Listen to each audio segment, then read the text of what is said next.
तो आज अपन लोग शुरू करते हैं मुद्दे की बात। तो हम चलते हैं अपने इंश्योरेंस सेक्टर पे। तो which one is insurance sector is good.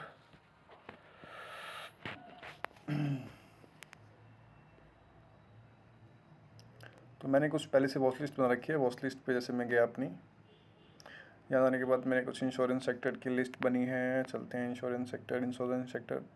Insurance के बारे में वैसे जिस लोग नहीं जानते होंगे तो जान लीजिए कि बेसिकली एक तरीके का एक प्रीमियम आप पे करते हैं। आप ये कार का भी होता है, लाइफ का भी होता है और अपनी हेल्थ का भी होता है। हर एक जो भी सामान आप पैसा लगाते हैं जिस चीज़ के ऊपर और इंसानों के ऊपर, उन सब का इंश्योरेंस होता है।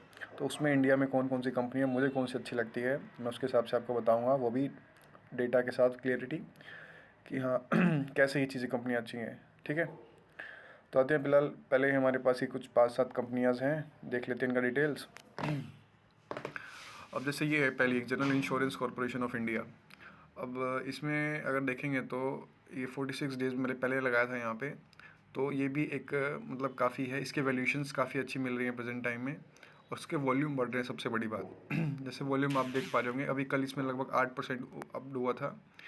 तो जिस हिसाब से देख लेंगे, अब स्टार्टिंग से लो था 120 पे, फिर उसके बाद अब धीरे धीरे क्या है ये अपना एक बना रहा है। तो एक बाइंग लेवल इसका अगर मैं कहूँ तो 145 140 160 के बीच में बाइंग अच्छा लेवल है और अपना हाई 200 का बनाया था।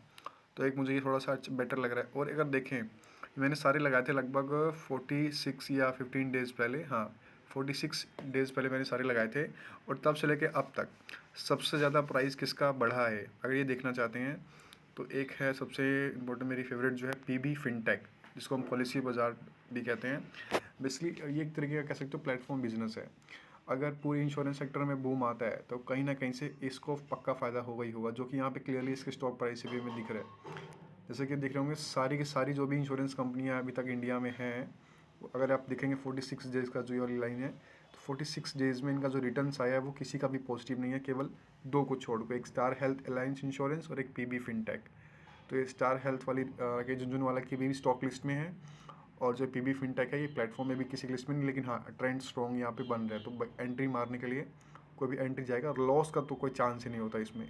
ठीक है, बाकी शेयर मार्केट है, कुछ भी हो सकता है भाई, एक नेगेटिव न्यूज़ आ गई, लेकिन प्लेटफॉर्म बिजनेस है और इंडिया में अभी प्लेटफॉर्म बिजनेस का ग्रो का मार्केट अभी आना, अभी जैसे बात करेंगे अभी इतना डेवलप नहीं हुआ है, अंडर डेवलप सेक्टर है पूरा पूरा। जैसे मान लो जी फेसबुक हो गया, ठीक है, ये भी एक प्लेटफॉर्म है। प्लेटफॉर्म किस चीज़ का है, यहाँ पे दो अगर जो फ्रेंड्स होते हैं वो अपने आगे मिलते हैं, अपने कॉन्टैक्ट शेयरिंग करते हैं, मैसेजिंग करते हैं, सेम चीज़ यहाँ पे ये चीज़ है। ऐसे शादी.com हो गया इंडिया में, और ये पॉलिसी बाजार हो गया, एक इन्फो एज हो गया जो नौकरी का है, लेन देन करने का इन्फो एज, उसका भी आपको मिल जाएगा, जिसको हम जानते हैं नौकरी.com से जानते हैं। ठीक है, तो सब प्लेटफॉर्म बिजनेसेस हैं, इनके लॉस के चांसेस बहुत कम होते हैं, इनका एक्सपेंसेस भी बहुत कम होता है, रेवेन्यू की पॉसिबिलिटी ज़्यादा होती है, क्योंकि ये कमाते हैं ज़्यादा कस्टमर से कम अमाउंट। और बिज़नेस में ज़्यादा कस्टमर से कम अमाउंट अगर कोई आदमी कमा रहा है तो वो ज़्यादा सस्टेनेबल माना जाता है, ना कि आप ज़्यादा अमाउंट कम कस्टमर से कमाए, उसमें आपको लॉस की प्रोबेबिलिटी ज़्यादा होती है। इसलिए प्लेटफॉर्म बिजनेस ये वो भी स्पेशली इंश्योरेंस सेक्टर का जो भी अभी अंडर डेवलप है, तो वो काफ़ी इंपॉर्टेंट है फ्यूचर के इन्वेस्टिंग पॉइंट ऑफ व्यू से। ठीक है, अगर सेकंड में कोई लगना चाहता है कि जैसे मान लो आपके पास 20,000 है या 10,000 है, तो मैं तो कहूँगा कि 5 आप लगा लीजिए इसमें पॉलिसी बाज़ार में, और बाकी जो बच गया आपका 3 लगा लीजिए स्टार हेल्थ इंश्योरेंस में, और बाकी जो 2 बच गया आपका जनरल इंश्योरेंस में। तो ये इंश्योरेंस सेक्टर की प्रेजेंट टाइम में अब ठीक ठाक, हाँ, जो बाकी जो कॉम्पिटिटर्स हैं उनके कंपैरिजन में सही मिल रही हैं और ज़्यादा भी ग्रो भी नहीं की हैं वैल्यू। और इनका रिजल्ट्स अगर मैं देखूँ 46 डेज़ का, वो पॉजिटिव आ रहा है, जहाँ पे सारी की सारी बाकी जो इंश्योरेंस सेक्टर की कंपनी है उनका नेगेटिव आ रहा है। तो इसलिए मैं इन चीज़ों को कह रहा हूँ इस बेस के ऊपर। बाकी आप जाके चीज़ें देख सकते हैं और यूट्यूबर्स को क्या क्या बताते हैं, लेकिन मैं प्राइस एक्शन देखता हूँ, क्योंकि भाई आप जितना भी पढ़ोगे, जितना भी फंडामेंटल एनालिसिस करोगे, टेक्निकल एनालिसिस करोगे, लास्ट में पैसा तो लगाओगे, और जैसे ही पैसा लगेगा तुरंत वो रडार में मेरी आ जाएगा कि हाँ ये स्टॉक क्या है, अच्छा जा रहा है, जो मुझे यहाँ पे क्लियरली दिख रहा है। तो इनके अंदर कुछ ऐसा दिख रहा है इन्वेस्टर्स को जो बाकी किसी कंपनीज़ में नहीं दिख रहा है। ठीक है, जो हमसे सीनियर या जो हमसे ज़्यादा पढ़े लिखे लोग हैं इस फील्ड में।